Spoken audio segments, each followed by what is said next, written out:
नमस्कार. निरामय जीवन या कार्यक्रमामध्ये मी डॉक्टर मृण्मयी आपल्या सगळ्यांचं अगदी मनापासून स्वागत करते. मंडळी, आपला देश ही डायबिटीसची राजधानी झालेली आहे. म्हणजे संपूर्ण जगामध्ये भारतात मधुमेहाचे सर्वाधिक रुग्ण आज आहेत. ही खरोखरच अतिशय गंभीर अशी बाब आहे. आणि ह्या मधुमेहावर स्वयंपूर्ण उपचार कशा पद्धतीने काम करतात आणि कशा पद्धतीने डायबिटीसच्या रुग्णांना दिलासा मिळू शकतो हे आज आपण आजच्या कार्यक्रमात जाणून घेणार आहोत. स्वयंपूर्ण उपचाराचे प्रणेते योगेश चांदोरकर आणि अमृता चांदोरकर आज आपल्या बरोबर आहेत. त्यांचं स्वागत करूया. नमस्कार. कार्यक्रमात दोघांचंही अगदी मनापासून स्वागत करते. नमस्कार. अमृता मॅडम, आपल्याला माहिती आहे की डायबिटीस म्हणजे अक्षरशः प्रत्येक घरात एकतरी डायबिटीसचा रुग्ण आहेच. तर ही एवढी गंभीर समस्या असताना तर तुम्ही काय सांगाल की कशामुळे हे झालं याबद्दल सुरुवातीला थोडंसं बोलता येईल? निश्चितपणे, ज्याला आता आपण लाईफस्टाईल डिसीज असं म्हणतो की जीवनशैलीमुळे निर्माण होणारे आजार, अतिशय गोंडस असं नाव आपण त्याला दिलंय. आणि त्याच्यामुळे मग हे होणारच असं आपण कुठेतरी विचारांनी त्याला सरेंडर झालोय. कारण आता स्ट्रेस वाढतोच आहे. धकाधकीचं जीवन आहेच. त्याच्यामध्ये खाण्यामध्ये जे काही आपण रोज खातोय त्याच्यातली जी पोषण मूल्य आहेत ती कमी होत चाललेली आहेत. सो अनेक गोष्टी आहेत ज्या याला कारणीभूत आहेत. पण सगळ्यात महत्वाचं आहे की तुम्ही इथून सरेंडर झालात की आता मला रोग होणार आहेत. एक लक्षात घ्या, तुमचा विचारच सगळं काही काम करत असतो. जेव्हा तुम्ही हा विचार करताय तेव्हा तुम्ही ही स्पंदनं वातावरणामध्ये सोडतायत आणि वैश्विक ऊर्जा ती पूर्ण करण्यासाठी काम करते. ओहो, म्हणजे तुम्ही आता जो मुद्दा सांगितलात की आपण लाईफस्टाईल डिसऑर्डर्स असं खरंच नाव दिलेलं आहे आणि आपण ते कुठेतरी स्वीकारलेलं आहे की हे होणारच आहे आता. कारण लाईफस्टाईल बदलायला कुठे तयार होत आपण? आपण औषधं घ्यायला तयार आहोत. आपण त्याच्यासाठी जंग पछाडायला तयार आहोत. पण आपण लाईफस्टाईल बदलायला कुठे तयार आहोत? लाईफस्टाईल डिसीज आहे, लाईफस्टाईल बदलायला हवी. आणि एक काम स्वयंपूर्ण उपचारांचं हे पण आहे की तुम्ही कुठे चुकताय हे तुम्हाला दाखवणं आणि तुम्ही कसं योग्य मार्गावर याल याच्यासाठी तुम्हाला मार्गदर्शन करणं. बरोबर. स्वयंपूर्ण उपचारांमध्ये समुपदेशन हा एक भाग महत्वपूर्ण आहे. पण हे समुपदेशन कशा प्रकारचं आहे तर हे या प्रकारचं आहे. आणि आजच्या या धकाधकीच्या जीवनातच तुमची रोजची सगळी कर्तव्य जबाबदाऱ्या पार पाडण्यासाठी तुम्ही तो स्ट्रेस न घेता त्या स्ट्रेसला कसं पॉझिटिव्हली कन्वर्ट करा. पुन्हा ही ऊर्जा उपचार पद्धती आहे. नक्कीच. आता ती ऊर्जा जी तुम्ही नकारात्मक गोळा करताय त्याऐवजी त्या ऊर्जेला कसं सकारात्मक बनवायचं हे उपचार पद्धतीमध्ये शिकवलं जातं. म्हणण्यापेक्षा करवून घेतलं जातं तुमच्याकडनं. तुम्हाला गाईड केलं जातं. आणि आतापर्यंत जे तुम्ही चुकीचं केलंय म्हणजे काय, जो काही तुम्ही ताण घेतलाय त्याच्यामुळे तो ताण कुठेतरी साठलाय. तुम्ही रोज त्याच्यामध्ये काहीतरी अजून वाढवताय. आणि याचा परिणाम, ह्याचं प्रेशर, ह्याचं ओझं हे कुठल्या तरी ऑर्गन वरती पडतंय. जसं आपण इथून मागच्या भागांमध्ये पण बघितलं की हृदयावर कशाचं ओझं पडतंय तर अमुक अशा विचारांचं ओझं तिथे पडतं. बरोबर. मग आता तुमच्या पॅनक्रियाज वरती कशाचं ओझं पडतंय? नक्कीच. मला त्याच्या आधी आपण पॅनक्रियाज कडे जाऊया आणि कशा पद्धतीने डायबिटीस कसा तयार होतो आणि त्याचा काय परिणाम होतो हे आपण जाणून घेऊया. पण सर, मला तुम्हाला असं विचारायचंय की जसं मॅमनी सांगितलं की आता स्ट्रेस आहे, धकाधकीचं जीवन आहे, तर ह्या सगळ्यामध्ये राहून म्हणजे आजच्याच जगात राहून आपल्याला खरंच उत्तम जीवन जगता येईल का हो? म्हणजे जीवनशैली बदलणं खरंच शक्य आहे का? मुळात जीवनशैली म्हणजे काय? आता तुम्ही जी काही 3-4 वाक्य बोललात की आहे ह्या जगात राहून मला डायबिटीस नकोय, मग मला हे जग सोडता येईल का? तर नाही सोडता. मला ह्या जगातच राहायचंय. मग डायबिटीस आहे, मला नोकरीवर खूप ताण आहे, मग मी नोकरी सोडू का? तेही शक्य नाही. पण जर मी हा ताण का घेतोय याचा जर मी विचार केला आणि तो जर विचार मला बदलता आला तर मला ताण येणारच नाही. आजच्या काळामध्ये आपला ताण कसला येतो तर दिवसभरात आपल्याला जी काही कामं करायची असतात, समजा मी 4 कामं करू शकतो तर मला 10 कामं केलीच पाहिजेत असं प्रेशर असतं. आणि ते प्रेशर काय करतं तर ते मला जमणार नाही याची मला खात्री असते आणि ते प्रेशर माझं मलाच खायला लागतं. जेव्हा मी पहिलं काम सुरू करतो तेव्हा उरलेल्या 9 कामांचा ताण माझ्यावरती असतो कारण ती होणार नाही, ती करायचीच आहे. मग ते मी काम करत असताना माझं मन डायव्हर्ट झाल्यामुळे तेही मला अप टू द मार्क करता येत नाही. बरोबर आहे. मीच सॅटिस्फाय नसतो ते काम करून, त्यामुळे त्याचाही एक ताण असतो की हे मी व्यवस्थित नाही करू शकत. पण दुसरं काम माझी वाट बघते, मग तिसरं वाट बघते, चौथं वाट बघते. ऑफिसमधनं घरी येतो, आता सध्या नवरा आणि बायको दोघंही काम करतात, तिलाही सेम स्ट्रेस आहे, यालाही सेम स्ट्रेस ताण आहे. तर ह्या दोघांच्या ताणामध्ये त्यांचं वैवाहिक जीवन किंवा घरगुती जीवन हेही नष्ट होतं आणि ऑफिसमधलं जीवनही नष्ट होतं. मग याच्यावर पर्याय काय?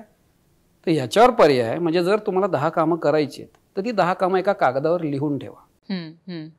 पहिलं काम त्यातली प्रायोरिटी ठरवा, पहिलं काम करायला घ्या, म्हणजे ते तुम्ही काही त्यातलं विसरणार नाही. बरं, ती कागदावर लिहून ठेवली आहेत म्हटल्यावर मी डोक्यात ठेवायची काहीच गरज नाही. जेवढी मला मॅक्झिमम करता येतील तेवढी मी करणार आहे. पहिलं मी करायला घेतलंय की तुमचा निम्म्यापेक्षा जास्त ताण हलका झाला आणि फोकस वाढला. जर ते काम करायला तुम्हाला ताण घेऊन तासभर लागणार असेल तर हेच काम तुमचं जास्तीत जास्त अर्ध्या तासात होऊ शकतं, कारण प्रॉपर फोकस नाही होणार आहे ते. बरोबर. म्हणजे जर तुम्ही दिवसभरात 4 कामं करू शकणार असाल तर तिथे 5 किंवा 6 कामं होतात. बरं, देणाऱ्याला माहिती 10 कामं होणार नाहीत. बरं, तुम्ही केलीत, करायचा प्रयत्न केलात तरी ते काय तुम्हाला ऐकायचं ते ऐकायचंच आहे, हेही गृहीतच आहे. पण 4च्या ठिकाणी जेव्हा मी 6 कामं करतो ना तेव्हा मी सॅटिस्फाय असतो की आज माझं काम जास्त झालं आणि चांगल्या पद्धतीने झालं. खरंय. हे संपल्यावरती जेव्हा आपण घरी जाणार आहोत तेव्हाही आपण तो स्ट्रेस न घेतल्यामुळे घरगुती जीवन हे आपल्याला उत्तम पद्धतीने जगता येणार आहे. अगदी तुम्ही सोपं करून सांगितलं. कारण आणि तुम्ही जेव्हा सांगत होता ना तेव्हा मला वाटतं की आपले सगळे प्रेक्षक त्याच्याशी कुठेतरी रिलेट करत होते, कारण आपण रोजच्या रोज हेच करत असतो की 10 कामं कुठेतरी बॅक ऑफ द माइंड आपल्याला माहिती असतं की हे होणार नाहीये. खरंय. आणि त्याचा हळूहळू हळूहळू वाढत गेलेला ताण. अमृता मॅम, तुमच्याकडे येते की आपण आज डायबिटीस बद्दल बोलतोय.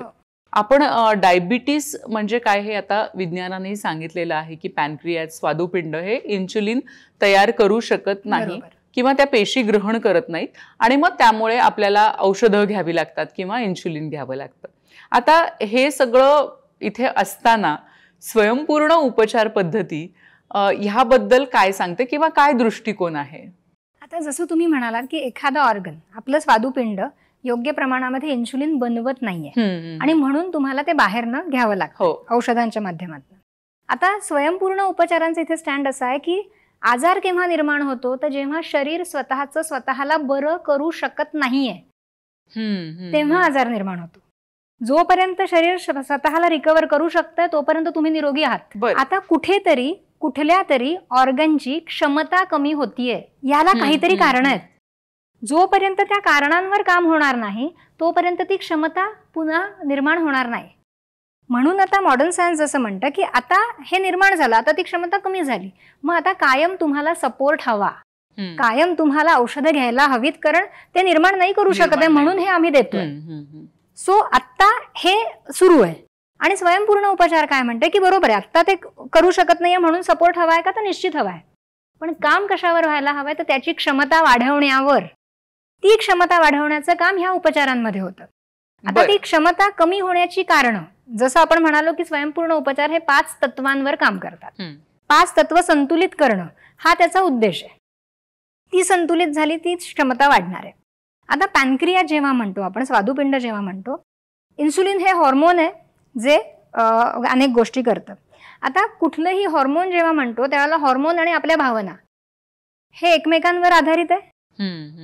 ज्या पद्धतीने हॉर्मोन्स निर्माण होतात त्या पद्धतीने भावना पण निर्माण होतात आणि जशा भावना अशा असतात तशी हॉर्मोन सिक्रेट होतात.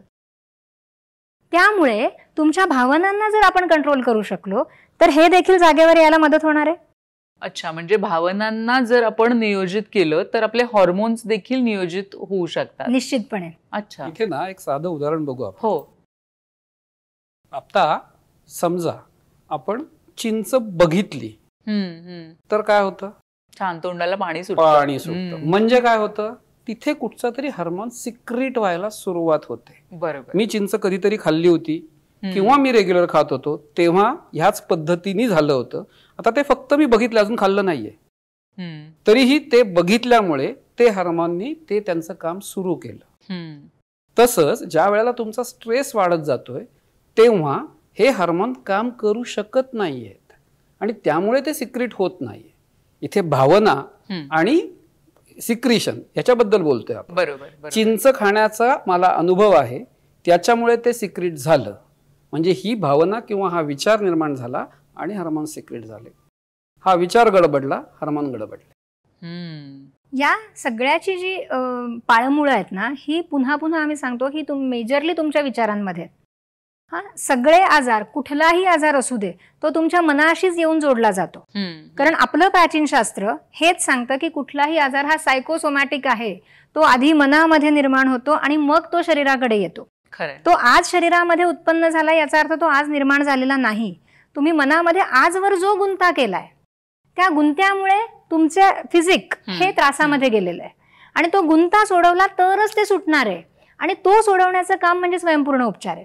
नक्कीच. म्हणजे हा जो गुंता आहे, मनाचा गुंता, मला वाटतं की आपल्यापैकी प्रत्येकाच्या मनामध्ये असा थोडा जास्त असा गुंता हा असतोच.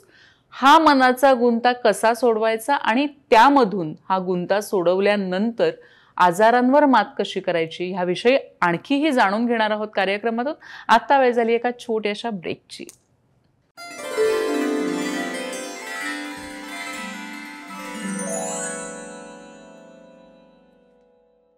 ब्रेक नंतर सगळ्यांचं पुन्हा एकदा मनापासून स्वागत करते. स्वयंपूर्ण उपचार पद्धतीमध्ये डायबिटीज किंवा मधुमेहावर काय उपचार आहेत हे आपण जाणून घेणार आहोत आणि आपल्याला मार्गदर्शन करतात योगेश चांदोरकर आणि अमृता चांदोरकर. अमृता मॅम, तुम्ही मगाशी सांगितलं होतं की मनाचा गुंता झालेला असतो, तर तो सोडवायचा कसा? अगदी खरं. जसं आपण बघितलं की मनोमय कोशातूनच गोष्टी ह्या फिजिकल बॉडीमध्ये येतात. योगशास्त्र म्हणतं की अन्नमय कोश, त्यानंतर प्राणमय कोश आणि त्यानंतर मनोमय कोश. मनामध्ये जे जे काही विचार येतात ते स्पंदन रूपी, ते व्हायब्रेशन स्वरूपात असतात आणि ते त्या मनोमय कोशामध्ये साठत असतात. हे व्हायब्रेशन म्हणजे ही शक्ती आहे खरं तर. ज्या वेळेला मला एखादी गोष्ट करायची आहे, मला पाणी प्यायचंय, माझ्या मनात विचार आला की माझा हात पुढे जाणार आहे, मी तो कप घेणार आहे आणि मी पाणी पिणार आहे. हा, पण पिऊ की नको, मग तुमच्या समोर मी बसले, तुम्हाला कसं वाटेल, मी प्रश्न निर्माण केले. हो. आणि मग माझा हात तिथे नाही जाणार आहे. ज्या वेळेला क्लिअर इन्स्ट्रक्शन आहे, मला करायचंय, त्यावेळेला शक्ती निर्माण झाली आणि ती मी वापरली कृतीमध्ये. बरोबर. पण आता मी शंका निर्माण केल्या, प्रश्नचिन्ह निर्माण केली, आता ती कृतीमध्ये येणार नाहीये. पण शक्ती तर निर्माण झाली. बरोबर. हे झालं प्रश्नचिन्हांचं. आता नकारात्मक असेल तर, हा, कसं होईल, काय होईल, असं झालं तर, तसं झालं तर, त्याच्या बरोबर कसं झालं, असं माझ्या बरोबर पण होऊ शकतं. हे सगळे नकारात्मक विचार, भीतीचे विचार, चिंतेचे विचार. आता हे कन्वर्ट कुठे होणार? डिसीज्ड एनर्जीमध्ये. अच्छा. निगेटिव्ह वाइब्स ज्याला म्हणतो आपण. निगेटिव्ह वाइब्स म्हणजे काय? तर निगेटिव्हिटीचा विचार. जसं आपण सुरुवातीला म्हटलं की डायबिटीज होईल, हा विचार केला ना तुम्ही, विचार केला म्हणजे तुम्ही ती व्हायब्रेशन्स निर्माण केली, ती आता मनोमय कोशामध्ये आली. बरोबर. आणि तुम्ही म्हणाला डायबिटीस होईल, तर मला वाटतं आता तर डायबिटीस आपल्याला होणारच, खात्री, हा विचार असतो, अगदी खात्री असते. लाईफस्टाईल डिसीज म्हटलंय ना आपण त्याला. म्हणजे मी जे काही जगतोय त्यातनं हा होणारच आहे मला. म्हणजे मी ते त्या पॉइंटला ऍक्सेप्ट केलं, रादर मी त्या पॉइंटला शरीराला इन्स्ट्रक्शन दिली, आज्ञा दिली की हे झालं पाहिजे. मग झालं पाहिजे तर त्या पद्धतीची ऊर्जा गोळा करून ते करण्यासाठी शरीराने काम करायला सुरुवात केली. बापरे. म्हणजे खरं तर किती ह्या गोष्टी नकळत होत असतात, नकळत हे विचार आपल्या मनात येत असतात. तर ह्या विचारांचा जो परिणाम झालेला आहे तो स्वयंपूर्ण उपचार पद्धतीमध्ये मग पुढे काय करता तुम्ही? त्यामुळे हे जे वाइब्स निर्माण झालेत, ह्या ज्या व्हायब्रेशन्स निर्माण झाल्यात, त्याला तिथून रिलीज करायचंय तुमच्या नाड्यांमध्ये. नाड्या ही काय गोष्ट आहे जी दृश्य नाहीये, अदृश्य स्वरूपाच्या आहेत त्या. हा, आणि त्या काय करतायत तर त्या वातावरणातनं ऊर्जा घेतायत. तुम्हाला ती ऊर्जा हवी आहे, तुम्हाला काहीतरी कृती करायची आहे, मग तुम्ही जसा विचार करता तशा पद्धतीची ऊर्जा घेतली जाते आणि ती तुमच्या प्रत्येक पेशीला पुरवली जाते आणि मग तुमची प्रत्येक पेशी काम करते. तुम्हाला पळायचंय तर तुमच्या लंग्सना, तुमच्या हार्टला ती एनर्जी मिळतीये आणि म्हणून ते जास्त ताकदीने काम करतात. आता ही अनावश्यक ऊर्जा जेव्हा साठायला लागते तेव्हा ते बर्डन होतं, ते प्रेशर येतं आणि त्याच्यामुळे त्या ऑर्गनची क्षमता कमी होते. बरं. आता जेव्हा आपण पॅनक्रियाज म्हणतो ना, त्यावेळेला लक्षात घ्या, वरती आहे हृदय चक्र आणि खाली आहे मणिपूर चक्र म्हणजे नाभी चक्र. बरं. मणिपूर म्हणजे अग्नितत्व, हिट, हा पचन, हा, आणि हृदय म्हणजे वायुतत्व. तिथे आहेत निरनिराळ्या भावभावना. बरं. त्यामुळे ज्या ज्या भावभावना आहेत त्याचे जे काही व्हायब्रेशन्स आहेत त्याचं प्रेशर तुमच्या हृदय चक्रावर येत आहे. त्याच्यामुळे तुमच्या शरीरातला वायू, पर्यायाने वात, हा असंतुलित होतोय. अच्छा. आणि तुमचं अग्नी मनातली जी पुन्हा एकदा मनातले असे विचार जे अग्नी वाढवतात तेही तिथे जातात. भीतीचा गोळा देखील पोटात येतो, ती भीतीही तिथे जाते आणि शिवाय पचन विकार त्याच्यामुळे निर्माण होतात. वाईस वर्सा. हा, तुमच्या अन्नातून जरी अग्नी जास्त गेला तरीही तो अग्नी जास्त होणार आहे आणि तुमचे विचारही बदलणार आहेत. आणि सेम टाइम तुमचे विचार जर रागाचे असतील तर त्याचा परिणाम तुमच्या पचनावर होणार आहे, तुमच्या शरीरातली हीट वाढणार आहे. प्रत्येक गोष्ट महत्वाची. आहार, विहार आणि विचार, ह्या 3 गोष्टी, ह्याच्यामुळे ही तत्व असंतुलित होत आहेत. आता तो गुंता जो झालाय तो काढण्यासाठी आम्ही आमच्या नाड्यांनी त्यांच्या नाड्या रुग्णाच्या नाड्यांमध्ये साठवून ठेवले त्यांनी, आणि म्हणून त्याच्या पॅनक्रियास काम नाही करत आहेत व्यवस्थित. आता ते प्रेशर तिथनं रिलीज करायला हवंय. त्यामुळे प्रत्येक उपचाराच्या सेशनमध्ये ज्या वेळेला तो रुग्ण शांत ध्यानावस्थेत बसतो त्यावेळेला जिथे जिथे हे साठलेलं अतिरिक्त तत्व आहे ते तिथून आम्ही वातावरणामध्ये मुक्त करतोय. बरं, म्हणजे ह्याच्यामध्ये फक्त पॅनक्रियाजवर काम होत नाही, फक्त डायबिटीसवर काम होत नाही, तर पूर्ण शरीरावर काम होत असतं. बरोबर. मला वाटतं सर, फक्त हे स्थूल शरीर नाही तर मागच्या एपिसोडमध्ये तुम्ही सांगितलं की सूक्ष्म शरीर, तर त्यावर कसं काम होतं? मुळातच ना, आपण स्थूल शरीरावरती काम करतच नाही, आपण सूक्ष्म शरीरावरच काम करतो. जसं मॅडम म्हणले, विचाराची शक्ती पेशीला मिळाली, चुकीच्या विचाराची शक्तीच पेशीला मिळाली. काम करायचंय ही आज्ञा आली, पेशीने काम केलं. काम नाही करायचंय ही आज्ञा पेशीला मिळाली आणि पेशीने काम नाही केलं. आता हे जे म्हणतो आपण स्थूल देह किंवा भौतिक शरीर, जे दिसतं, जे स्पर्श करू शकतो, त्याच्या बाहेर प्राणमय कोश आहे. ह्या प्राणमय कोशात ही शक्ती साठून राहते, चांगली पण वाईट पण. आणि ही साठलेली शक्ती त्या ऑर्गनला त्या पद्धतीने काम करू देते किंवा करू देत नाही. ही साठलेली शक्ती आपण उपचारांच्या माध्यमातून मुक्त करायचा प्रयत्न करत असतो. जर खोलीत माझ्या कचरा साठलाय तर काय करतो आपण? झाडू घेतो, कचरा काढतो आणि बाहेर टाकून देतो. सेम ह्या देहामध्ये कचरा साठलेला आहे, तो कचरा आपण या आमच्या हाताच्या झाडूंनी तो साफ करायचा प्रयत्न करतो आणि वातावरणात मुक्त करतो. वा. आणि जसं आता सर म्हणाले की हा कचरा आम्ही मुक्त करतो आणि त्याचा परिणाम काय होतो तर तुमचा आजार नष्ट होतो.